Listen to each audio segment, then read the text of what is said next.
Alors, je suis venu ce soir partager un temps avec vous dans le cadre de la méchanceté que le coronavirus utilise. Alors je vous parle dans le monde. Je suis avec vous dans la parole de Dieu, dans Marc chapitre 10. Marc chapitre 10, c'est une histoire connue de ceux qui prient, de ceux qui vont à l'église, de ceux qui lisent leur Bible. Il s'agit d'un homme appelé Bartimée, le fils de Timée. Bartimée, son père s'appelle Timée, et quand nous lisons la Bible dans Marc 10, 46, on nous dit, il arriva, donc Jésus, ils arrivèrent à Jéricho, Jésus et ses disciples, lorsque Jésus en sort avec ses disciples. Et une assez grande foule. Le fils de Timée. Le fils de Timao.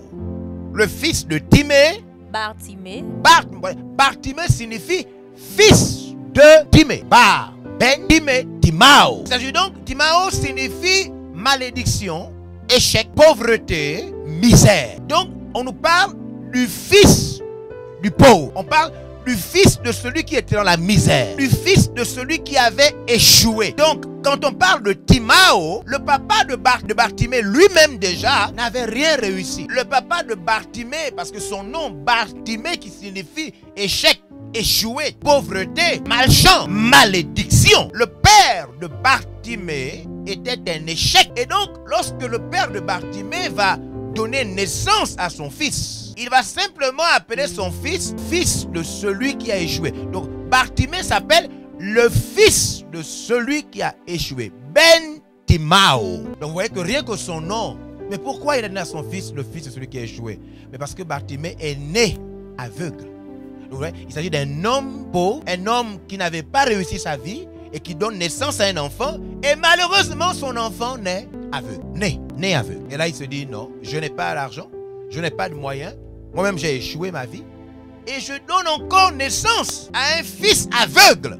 Il appelle donc son enfant le fils de celui qui ne vaut rien. C'est ce que signifie Bartimée, Timao. Et donc on nous dit, il y avait un homme Bartimée, mendiant, aveugle, était assis au bord du chemin. Bartimée n'avait rien dans sa vie.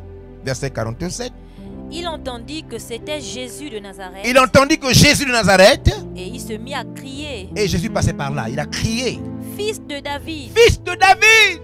Jésus. Jésus. Aie pitié de moi. Aie pitié. Il y a plusieurs personnes qui ont besoin de crier à Jésus. Alors je vous parle, dans le monde entier, des nations entières, des gouvernants ont besoin de prier au lieu de faire des réunions inutiles devant le coronavirus, qui s'en fout pas mal de ces séances. Le coronavirus, malgré les décisions qui sont prises par le monde politique, rentre dans les nations, continue à tuer des personnes.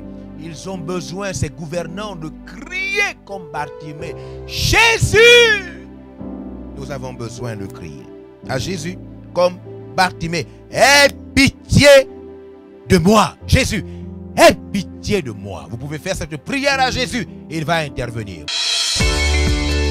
Nous espérons que vous avez été bénis par ce message de l'apôtre évangéliste Georges-Olivier Bazaboa. Vous pouvez permettre à d'autres personnes de jouir de cet enseignement en devenant partenaire par vos dons, dîmes et offrandes au numéro de compte inscrit. Que Dieu vous bénisse, vous qui permettez à l'évangile de se répandre par votre participation financière.